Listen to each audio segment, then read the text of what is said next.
ಅಣ್ಣ ನಮಸ್ಕಾರ ಅಣ್ಣ. ನನ್ನೊಂದು ಬಿಸಿನೀರು ಕಾಯಿಸೋ ವಿಡಿಯೋ ಭಾರಿ ವೈರಲ್ ಆಯಿತು. ಅದಕ್ಕೆ ಜಾಸ್ತಿ ಒಳ್ಳೆ ಕಮೆಂಟ್ಗಳೇ ಬಂದಿದೆ.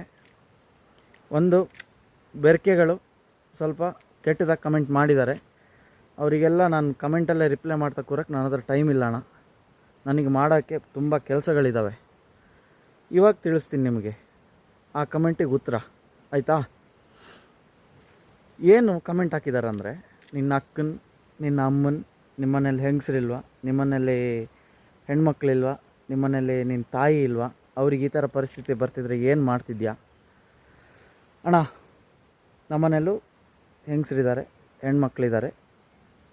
ನಮ್ಮನೇಲಿ ಈ ಥರ ಪರಿಸ್ಥಿತಿ ಆಗಿದ್ದರೆ ನನ್ನ ಹತ್ರ ಸಾಕ್ಷಿ ಇದ್ದರೆ ನಾನು ತಗೊಂಡೋಗಿ ಅದನ್ನು ನ್ಯಾಯಾಲಯಕ್ಕೆ ಕೊಟ್ಟು ನ್ಯಾಯಾಲಯದಲ್ಲಿ ಹೋರಾಡ್ತಿದ್ದೆ. ನನ್ನ ಮನೆ ಮಠ ಮಾರೆ ಆದರೂ ನಾನು ನ್ಯಾಯಕ್ಕೋಸ್ಕರ ಹೋರಾಡ್ತೀನಿ. ನನ್ನ ಹತ್ರ ಸಾಕ್ಷಿ ಇದೆಯಾ? ಎದುರುಗಡೆ ಇರೋನು ಎಷ್ಟೇ ಪ್ರಭಾವಶಾಲಿ ಆಗಲಿ, ಐ ಡೋಂಟ್ ಕೇರ್. ಅವನು ಅದ್ರ ಮುಂದೆ ಯಾನಕ್ಕೂ ಸಮ ಅಲ್ಲ. ಸಾಕ್ಷಿ ಇದ್ದರೆ ಆಯಿತು. ನಿಮ್ಮ ಥರ ಜೋಬಲ್ಲಿ ಸಾಕ್ಷಿ ಇದೆ, ಮೊಬೈಲಲ್ಲಿ ಸಾಕ್ಷಿ ಇದೆ ಅಂದ್ಕೊಂಡು ಮೆರವಣಿಗೆ ಮಾಡ್ತಾ 3 ಅಂತಸ್ತು ಮನೆ ಕಟ್ಟಲ್ಲ, ಸಮಾಧಿಗೆ ತಗಡು ಹಾಸಲ್ಲ, ಆಯಿತಾ? ಮತ್ತು ಕೋಟಿ ಕೋಟಿ ಖರ್ಚು ಮಾಡಿ ಅಪರಾಧಿನ ಜೈಲಿಂದ ಬಿಡಿಸ್ಕೊಂಬರಲ್ಲ, ಗೊತ್ತಾಯ್ತಾ? ಹಂಗೆ ಜೋಬಲ್ಲಿ ಸಾಕ್ಷಿ ಇದೆ, ಮೊಬೈಲಲ್ಲಿ ಸಾಕ್ಷಿ ಇದೆ, ಬುರುಡೆ ಬಿಡ್ತಾ ಒಂದು ಪ್ರಪಂಚನ್ನೇ ನೋಡದೇ ಇರೋ ಒಂದು ಹುಡುಗಿಗೆ ನಾಮಕರಣ ಮಾಡಲ್ಲ, MBBS ಓದಿಸಲ್ಲ, ಆಯಿತಾ? ಹಾಗೆ ಯಾರು ಎತ್ತ ಏನು ಅಂತ ತಿಳಿದೆ ಬೋಸುಡಿ ಮಗ, ಆ ಮಗ, ಈ ಮಗ ಅಂದ್ಕೊಂಡು ಯಾರಿಗೂ ಅವಹೇಳನ ಮಾಡಲ್ಲ, ಯಾವ ಧಾರ್ಮಿಕ ಕ್ಷೇತ್ರನೂ ಅಪಪ್ರಚಾರ ಮಾಡಲ್ಲ. ಗೊತ್ತಾಯ್ತು ಅಂದ್ಕೊತೀರ?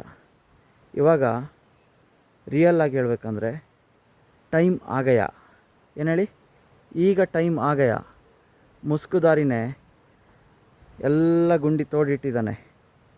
ನಿಮ್ಮ ಗ್ಯಾಂಗನ್ನು ಅದರಲ್ಲೇ ಹಾಕಿ ತುಳಿತಾರೆ. ಸರ್ಕಾರ ಆ್ಯಂಡ್ SIT ಎಲ್ಲ ಸತ್ಯನೂ ಅವನೇ ಬಾಯಿ ಬಿಡ್ತಾನೆ.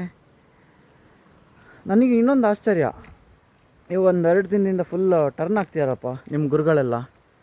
ಅವ್ರನ್ನೇ ನಂಬ್ಕೊಂಡು ನೀವು ಆ ಮಗ, ಈ ಮಗ, ಬೋಸುಡಿ ಮಗ ಅಂದ್ಕೊಂಡು ಲೈಕ್ ಫಾಲೋವಿಗೋಸ್ಕರ ಎಲ್ಲ ಮಾತಾಡ್ಕೊಂಡು ಇವಾಗ ನೋಡಿದ್ರೆ ಧರ್ಮಸ್ಥಳದ ಬಗ್ಗೆ ನಾನು ಏನಾದರೂ ಧರ್ಮದ ಬಗ್ಗೆ ಮಾತಾಡಿದರೆ ಅವರ ತಲೆಯನ್ನು ನಾನೇ ಮೊದಲು ಕಡಿಯುತ್ತೇನೆ, ಕರ್ಕೊಂಡು ಬನ್ನಿ ಅಂತೆಲ್ಲ ಬೊಗಳೆ ಬಿಡ್ತಿದ್ದಾನೆ. ನಿಮ್ಮ ತಲೆನೂ ಅವನೇ ಕಡ್ದಾನು, ನೋಡ್ಕೊಳ್ರೋ ಮರೆಯ. ಬಗ್ನಿಗೆ ಊಟ ಇಡೋದಂದ್ರೆ ಅದೇ, ಗೊತ್ತಾಯ್ತಾ ನಿಮಗೆ?